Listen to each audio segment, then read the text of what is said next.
안녕하세요. 올해 30으로 이제 결혼 첫 해를 보내는 여자입니다. 정말 이런 고민할 가치도 없는 일로 골머리 썩은 사람은 이 세상에 아마 저밖에 없을 거예요. 남편은 저보다 2살이 많은 연상입니다. 남편한테는 불우한 과거사가 있었습니다. 어머님 없이 아버님과 둘이 살고 있는 건 연애하면서 알고는 있었는데 자초지종에 대해서는 이야기해준 적이 없어요. 말하기 껄끄러워하는 것 같아서 자세한 부분에 대해서는 제가 먼저 물어본 적이 없어요. 내막을 알게 된다고 해도 제가 남편의 과거 이야기를 가지고 달리 볼 것도 아니고 때가 되면 어련히 저에게 말해줄 거라 믿었거든요. 연애를 한 지 조금 시간이 지나고 결혼 이야기가 본격적으로 오고 가기 시작하면서 그때 저에게 처음 말해줬어요. 아버지랑 단 둘이 살고 있는 이유는 아버님하고 어머님이 이혼을 하셨기 때문이었네요. 별로 어렵게 할 이야기는 아닌 것 같은데 뭘 숨기고 사는가 싶었어요. 그런데 두 분이 이혼하는 과정에서 남편이 어린 마음에 마음고생을 많이 했나 봐요. 그때쯤에서 아버님이 끊었던 술도 다시 마시고 어머니랑 다투는 걸 매일같이 봤어야 했다네요. 오죽하면 아직도 엄마가 필요한 어린 나이였던 남편이 나서서 어머님한테 이렇게 당하고만 살지 말고 그냥 이혼을 하라고 말했을 정도랍니다. 결국에는 두 분은 이혼을 하게 되었고 그 과정에서 남편은 아버지 밑으로 그리고 여동생은 어머님 밑으로 뿔뿔이 찢어지게 되었다네요. 남편도 어머니를 따라 가고 싶었지만 저렇게 매일같이 술 드시는 아버지가 혹시 잘못되시기라도 할까봐 아버지 곁에 남았던 거고요. 본인이 내린 선택이기는 하지만 어린 마음에 졸지에 이상가족을 만들어 놓은 아버지가 참 미웠다고 합니다. 그동안 아버지랑 살면서도 어머니와는 지속적으로 연락도 하고 자주 찾아뵙고 하면서 지냈다고 합니다. 여동생하고도 사이가 좋은 편이어서 동생하고도 자주 연락을 했고요. 동생은 저도 만난 적이 있는데 자취하고 있다고 들었으니까 동생이 어머니 쪽으로 가 있고 남편이 아버지 쪽에 가 있고 하는 사실은 상상도 못하고 있었지요. 아버님은 이혼하시고 나서는 다시 정신을 차리셔서 얼마 지나고부터는 술도 끊으시고 다시 원래 모습으로 돌아오셨다고 해요. 그래서 남편이 커오면서 딱히 마음고생 시키신 것도 없었고 남편 좋은 대학 보내고 좋은 회사 취직시킬 정도로 열심히 뒷바라지를 해주셨다고 하네요. 하지만 남편은 이렇게 잘해주실 거였으면 왜 술은 다시 마셔서 이혼까지 했어야 했는지 하는 식으로 말하는 거 보니 아버지에 대한 원망이 조금은 남아있는 듯 했습니다. 아버지가 술도 끊으시고 다시 좋은 가장의 모습으로 돌아왔어도 두 분은 다시 합치실 생각이 없었답니다. 남편이 중간에서 엄청 노력했지만 역부족이었다네요. 아무튼 그제서야 저한테 말한 이유는 앞으로 저희가 결혼을 하게 되면 혼주석에는 아버님 혼자 계시게 될 텐데 그래도 괜찮겠냐고 하더라고요. 암만 이혼하셨어도 하나뿐인 자식 결혼식이니 두 분이 다 혼주석을 빛내주신다면 저한테야 더할 나위 없이 좋았었겠지만 그렇게 되지 못한다고 그게 무슨 상관이겠나 싶었습니다.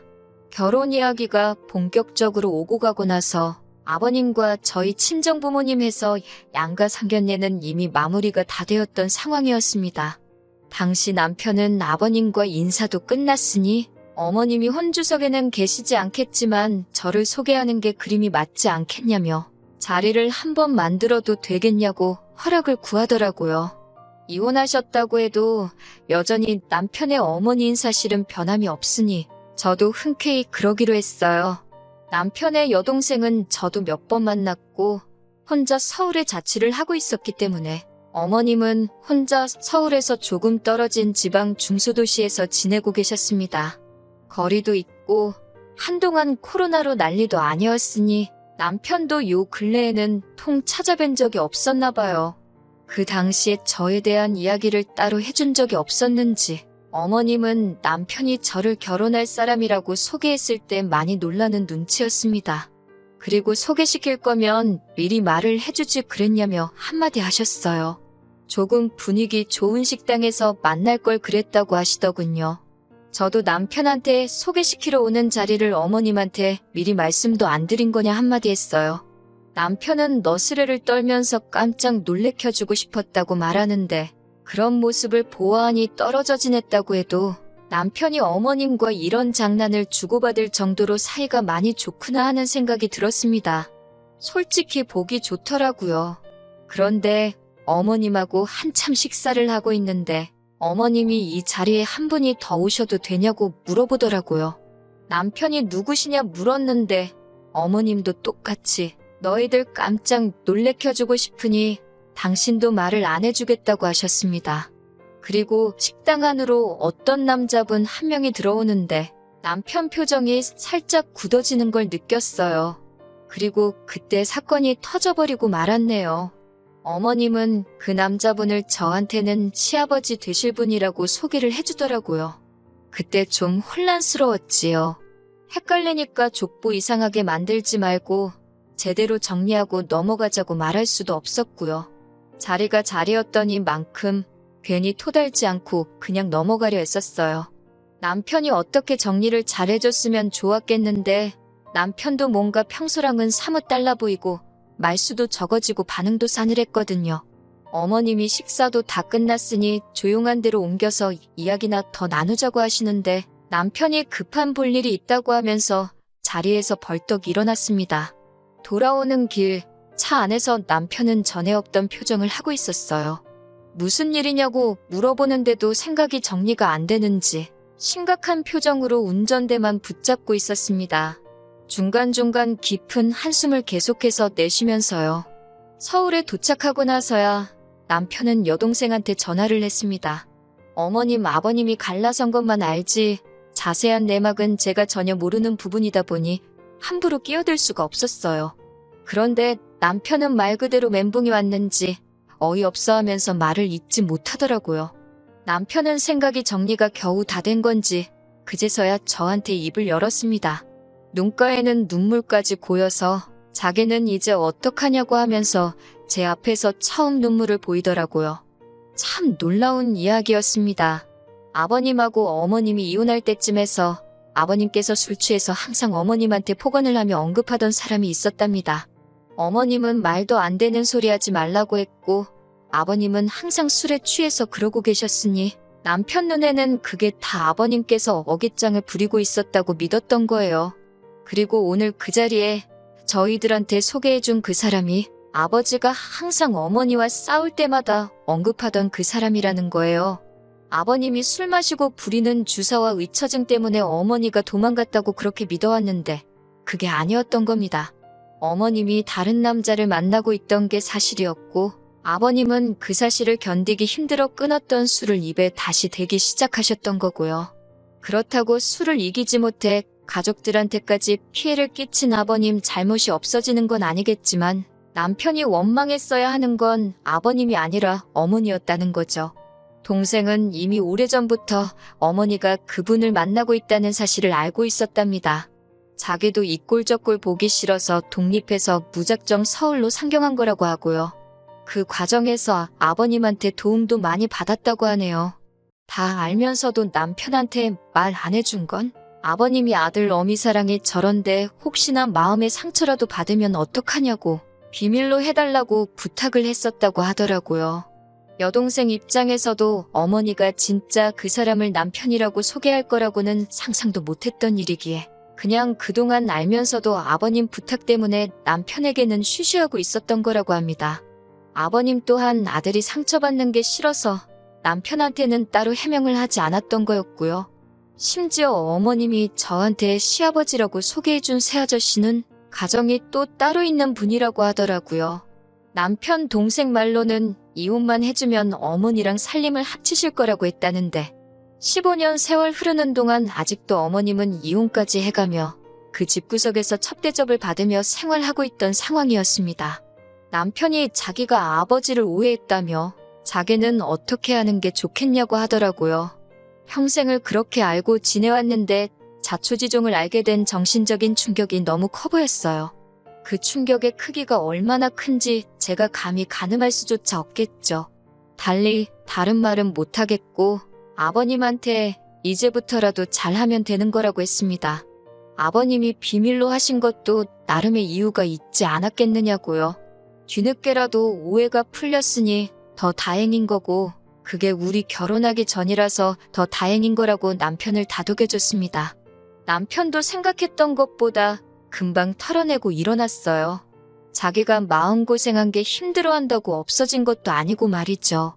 남편은 남편 나름대로 여기까지 와서 돌이킬 수 없으니 그냥 여태껏 해왔던 만큼 하고 늦게나마 아버님께 더 많은 효도를 하는 걸로 마음 정리를 한 것 같더라고요.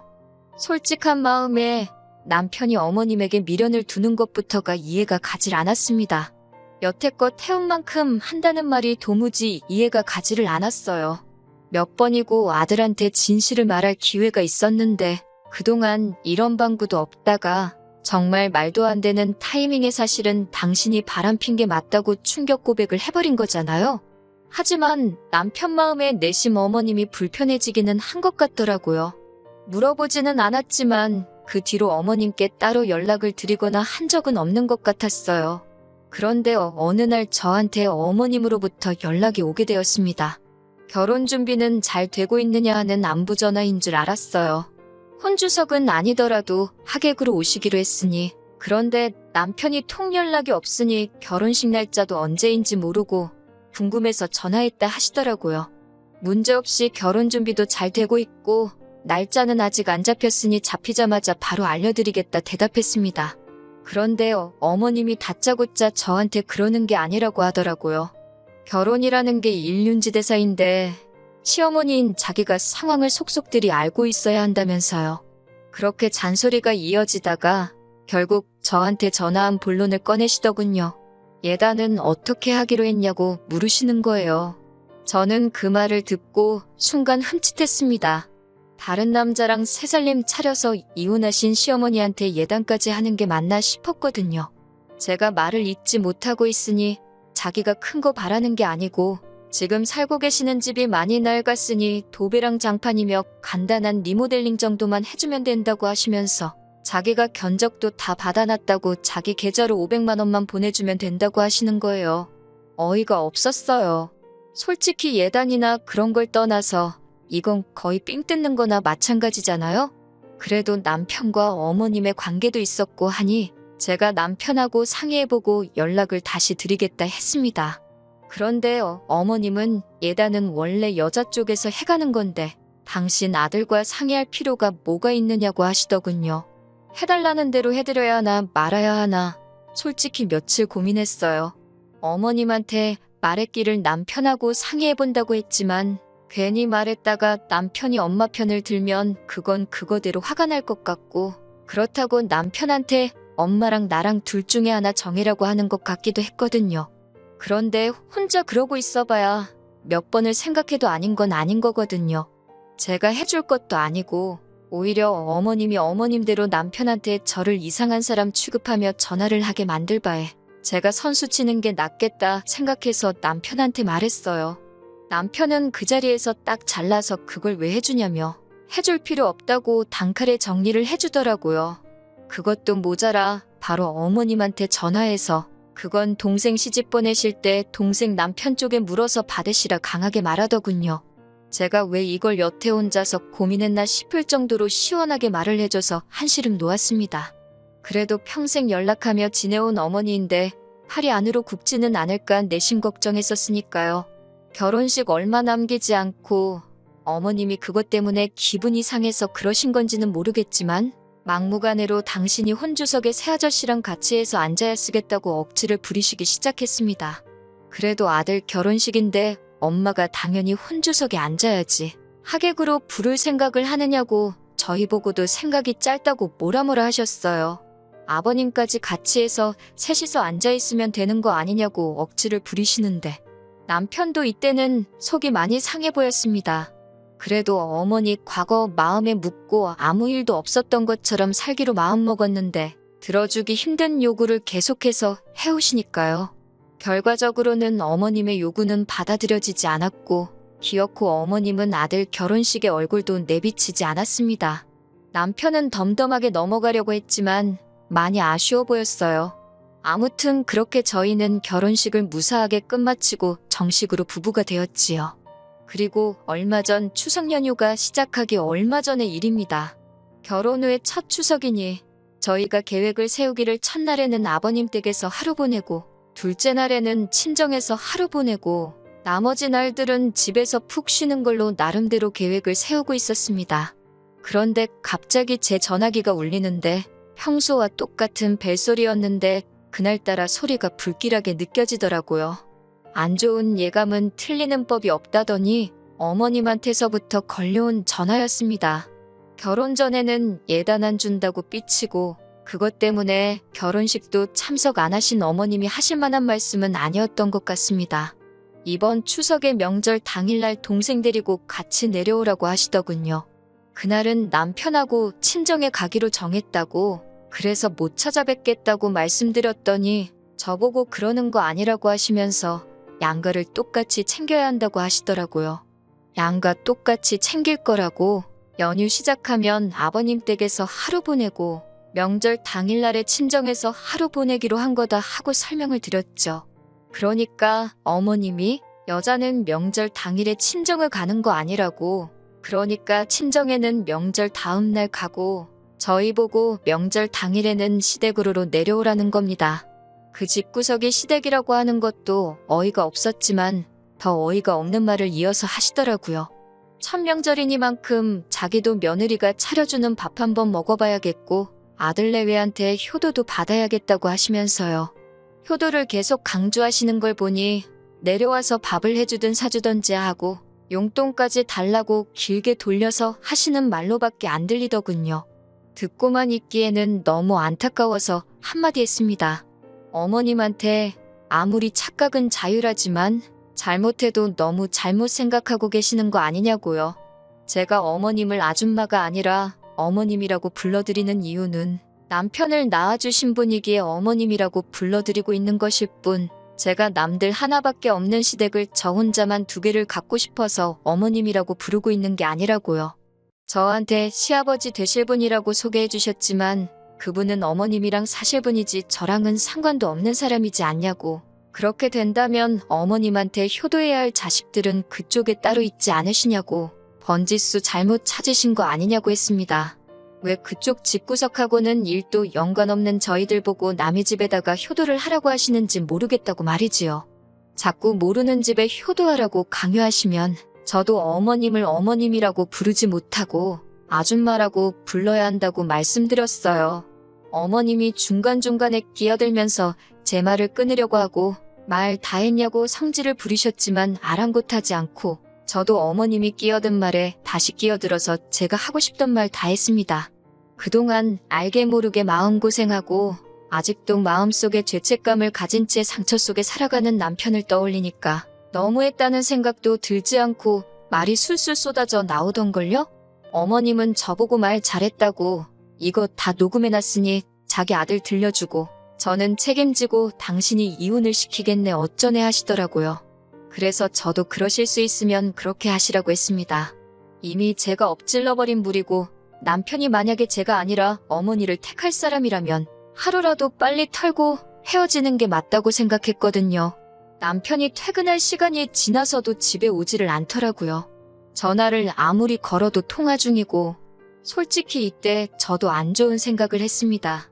어머니랑 뭔 이야기를 저렇게 오래 하길래 아직도 통화 중이고 집에도 들어올 생각을 안 하는지 걱정이 돼서 지하주차장 쪽으로 내려가니 남편이 차 안에서 통화를 하고 있더라고요.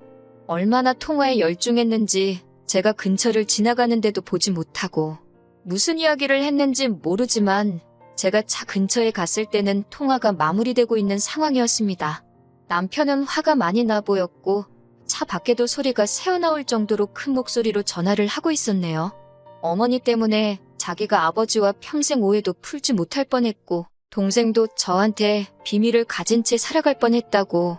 그런데 이제는 그걸로 모자라서 전화해서 한다는 말이 평생 함께하기로 약속한 아내하고 이혼하라고 하시냐고. 그럴 일은 죽었다 깨나도 없을 거고 어머니가 나를 아들로서 전화하는 것도 오늘이 마지막이고 자기 볼 일도 2번 다시는 없을 거라 말하고 전화를 끊더군요. 그리고 마음 정리가 안 되는지 분이 안 풀리는 건지 차 운전대에 기대서 한참 고개를 숙이고 있었습니다. 한참을 혼자 내버려뒀다가 너무 오래 걸리길래 유리창을 톡톡 노크해줬네요. 남편은 화들짝 놀라서는 차 밖으로 나오더군요. 그러면서 저한테 사과를 해왔습니다.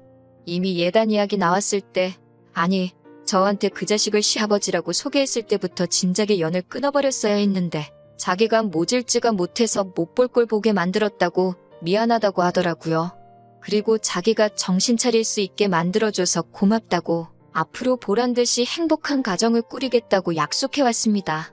어머님한테 유독 약한 것 같아 걱정했는데 아무리 제가 일을 저질러놨지만 저렇게 해결해 놓은 거 보니 저도 제가 사람 보는 눈이 정확했던 것 같아요.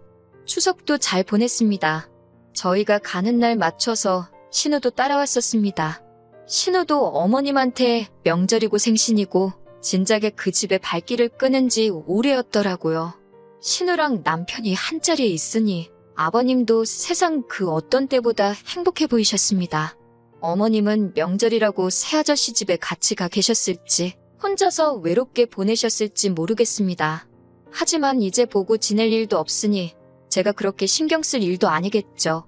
가만히라도 계셨으면 근근히 아들 어떻게 지내는지 소식 들으며 저희도 자식돌이 며느리돌이 다 해가며 당신 원하던 효도 받으며 사셨을 텐데 욕심이 너무 과하셨던 것 같습니다. 이렇게 되었으니 저도 어머님이 바라는 대로 되지 않게 남편하고 누구보다 더 행복하게 살아가려고 해요. 긴 이야기 여기까지 다 들어주셔서 너무너무 감사하고 좋은 날, 좋은 하루 되기를 기원합니다.